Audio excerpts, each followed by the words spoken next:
भगवान ने बड़े प्रेम से आज गोपियों के लिए बांसुरी बजाई। गोपियां गाय दोह रही थीं, बच्चे को दूध पिला रही थीं। काम धाम छोड़ छोड़ कर गोपियां दौड़ पड़ी भगवान श्री कृष्ण की ओर। भगवान को प्राप्त करने के लिए गोपियां चलती। भगवान ने गोपियों से कहा कि सुनो, अच्छा आज भगवान रास लीला करने जा रहे हैं। आज भगवान गोपियों के संग क्या रचाएंगे? अच्छा बताओ, रास रचाना सही है कि गलत है? जोर से, रास रचाना सही है कि गलत है? तो आप लोग रचाते हो रास कि नहीं? जोर से। अच्छा ये बताओ, रास लीला का मतलब क्या होता है? तुम करो तो रास लीला, हम करें तो कैरेक्टर ढीला।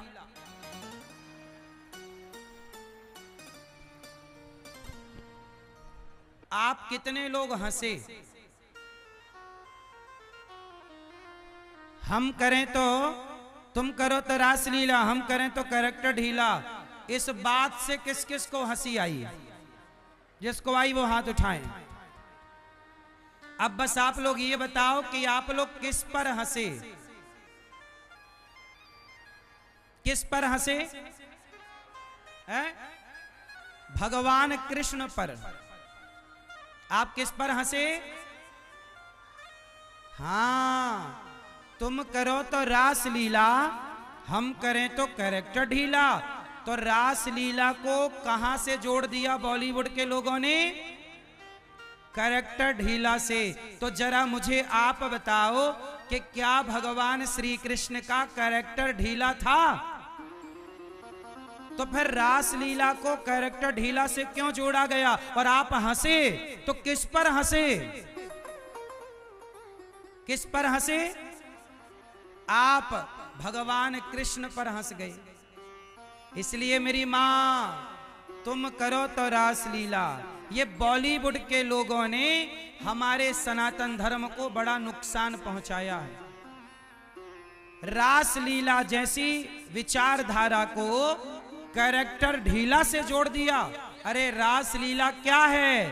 जीवात्मा और परमात्मा के मिलन का नाम रास है।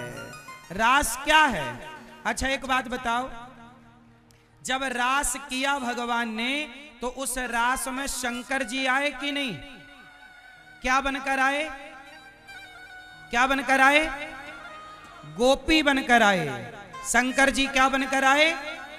जरा सोचिए कि जब रास लीला हुई तो शंकर जी आए और गोपी बनकर आए।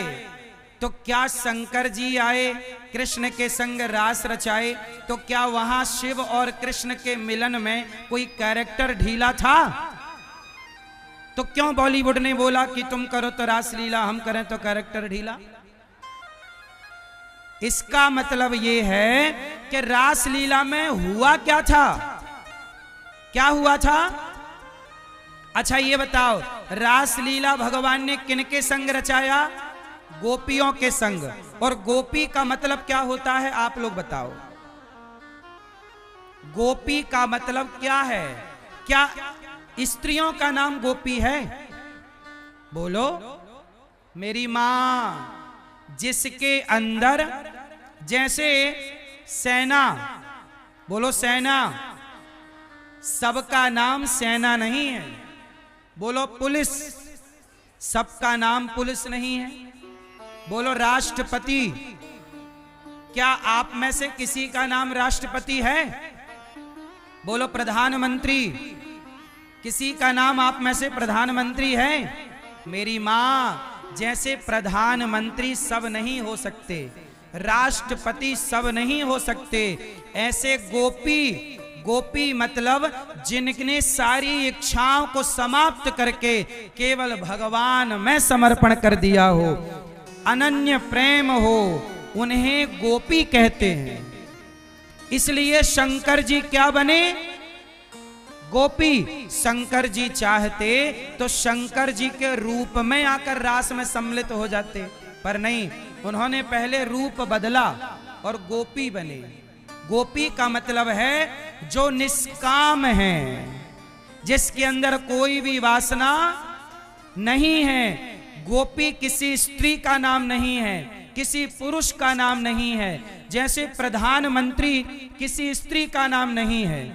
जब इंदिरा गांधी जी बैठी उस सीट पर तो उन्हें प्रधानमंत्री कहा गया, मोदी जी बैठे तो उन्हें प्रधानमंत्री कहा गया। सीट का नाम प्रधानमंत्री है, वो स्त्री और पुरुष का नाम प्रधानमंत्री।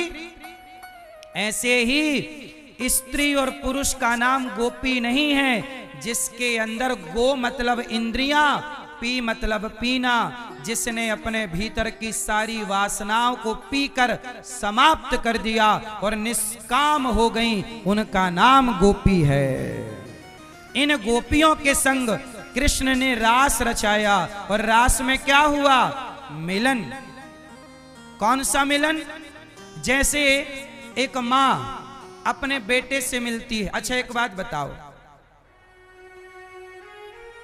मां का बेटा परदेश में रहता है और 10 साल बाद लौटा है, तो मां अपने बेटे को गले लगाएगी कि नहीं? बोलो हाँ। मां अपने बेटे के गालों का चुम्बन करेगी कि नहीं? बोलो हाँ। मां अपने बेटे के माथे को चूमेगी कि नहीं? तो अब बताओ, मां जब अपने बेटे के गालों को चूम रही होगी और बेटे को गले लगा रही होगी, तो क्या इस मां और बेटे के मिलन में कोई दोष है? जब मां और बेटे के मिलन में दोष नहीं है, तो भक्त और भगवान के मिलन में दोष कैसे हो सकता है? तो तुम करो तो रासलीला, हम करें तो कैरेक्टर ढीला। ये सेंटेंस गलत है और इसे बॉलीवुड प्रचारित करती है। इनडायरेक्ट आपके भगवान को गाली देती रहती है बॉलीवुड। इसलिए कहता हूं कि बच्चों का संस्कार किसने बिगाड़ा? बॉलीवुड के लोगों ने। बॉलीवुड कहती है, बॉलीवुड के लोग कहते हैं गुटखा खाओ।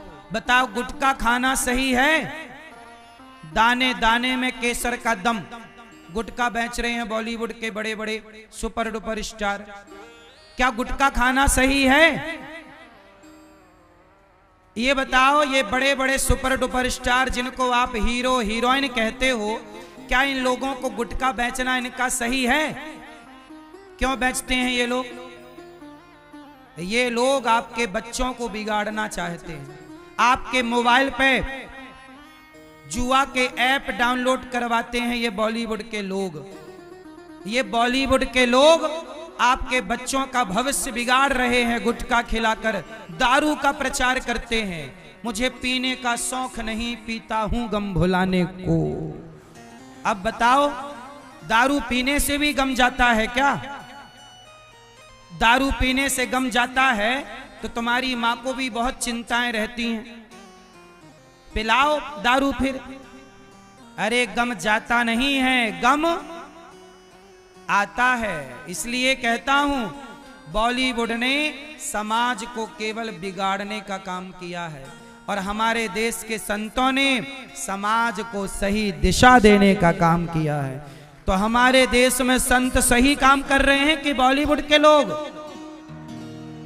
कौन संत? इसलिए कहता हूं, हमारे देश में संतों को कुछ लोग पाखंडी कहते हैं और ये बॉलीवुड के लोगों को सुपर डुपर स्टार कहते हैं।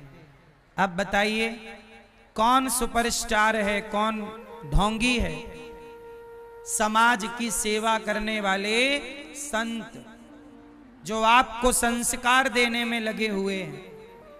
इसलिए संतों का सम्मान, बिहार के लोग सदा साधु संतों का सम्मान करते हैं। आप जैसे भक्तों के बल पर ये देश की संस्कृति टिकी हुई है। हमारे देश के भक्तजन संतों का सम्मान करते हैं। जो सम्मान करते हैं उन्हें हम प्रणाम करते हैं।